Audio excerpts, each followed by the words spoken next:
what I didn't know about your background was what happened with you with the police when you were 14 years old, which seemed like it was a big turning point in your life. Massive. For people who don't know about that particular incident I'm talking about, can you talk about what that was and how that affected you at the time?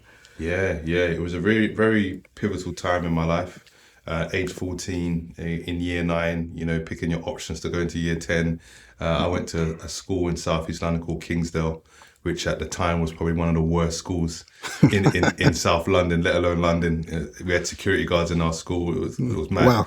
Every day was like a giant episode of Blue Story. It was mad. You had Ghetto Boys from Lewisham, New Cross, then you had the Brixton Boys, and you had the Peckham Boys, which were my crew. Wait, was this like just in the middle? Yeah, this is in West Dulwich. So it literally the most quaint area, calm Dulwich area. is a nice area. Exactly. West Dulwich is like, you've got to have money to be there. So Kingsdale School was situated there between Gypsy Hill, Crystal Palace and West Dulwich. And so going to Kingsdale was an event every single day. It was really, really fun journey, difficult in parts, but it shaped who I am. But at the age of 14, going home from school after a football match with my friends, I was at Gypsy Hill train station and an officer came onto the train as we were waiting to depart to go towards Peckham.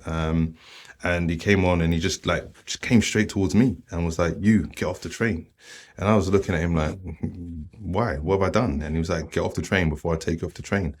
So he didn't identify him, so, nothing. It was just like, "You get off the train." He just made a target in me. And I think I remember having a bright yellow Nike jacket on. And maybe because I was wearing a bright jacket, he just thought, let me just target this guy. So I got up and, I'm very inquisitive and I know how to talk to people.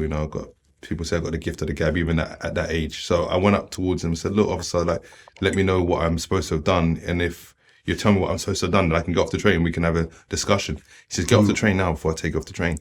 I'm like, "No, I'm not getting off the train. You're not telling me what I'm supposed to have done." And then as I finished my sentence, he just dragged me off the train and then pushed me against the fence on the platform, punched me in my chest. Then he got his truncheon, hit me twice in the abdomen.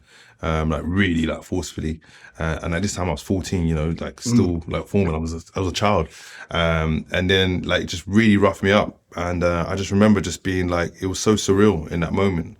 Just thinking, what's happening? I'm getting assaulted and getting beaten up by an officer. Yeah. And I don't know what's going on. So I'm trying to protect myself. And then he handcuffed me. And when he handcuffed me, he put me face down on the floor. And then he dragged me by the handcuffs all the way down the platform, up 2 flights of stairs into the ticket kind of foyer.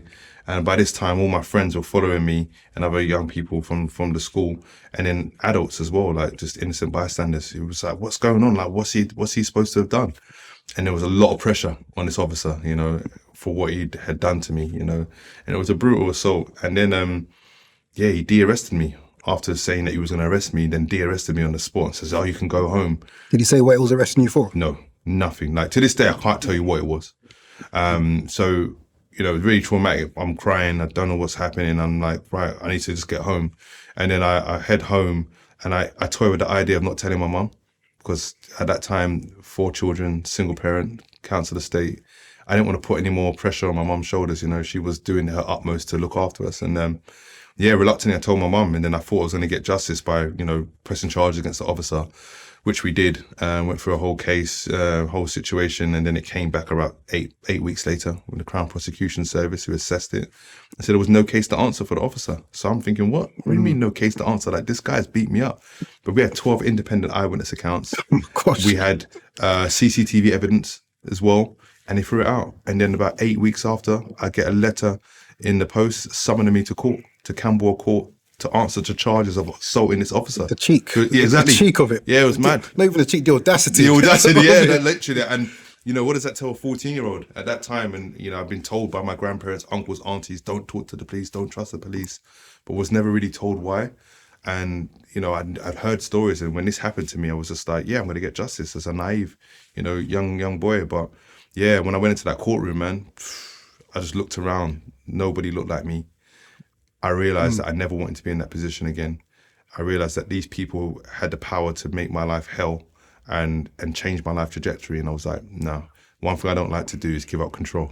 Yeah. So in that room, in a courtroom, in my school uniform, I was like, I don't want to be here again. And I got off with like a public order offence or something like that. Oh, so wait, you got charged with something? Yeah. They were relentless. Like, so I got public order offence, which essentially was a slap on the wrist. But I remember just crying in that courtroom and just being scared and just thinking, right, if I get out of here, I'm going to focus on myself. I'm going to do something better in my life than what I was doing at that point. Just hanging around with my friends, just being mischievous.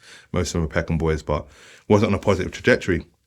So I remember leaving that courtroom, just being like, right, I'm going to look after myself now. I'm going to focus on me, my education and football, and give myself 5 years to make it pro, at the age of 14. And it was a very traumatic experience, which was further compounded because I got stopped after that probably about 40 times for stop and search up until 2021. And it just became a rite of passage, innit, from a lot of young people, young black boys like myself. But it was the same rhetoric. You look like a criminal, you look like a drug dealer, you look like a gang member. Yeah. And I was none of those.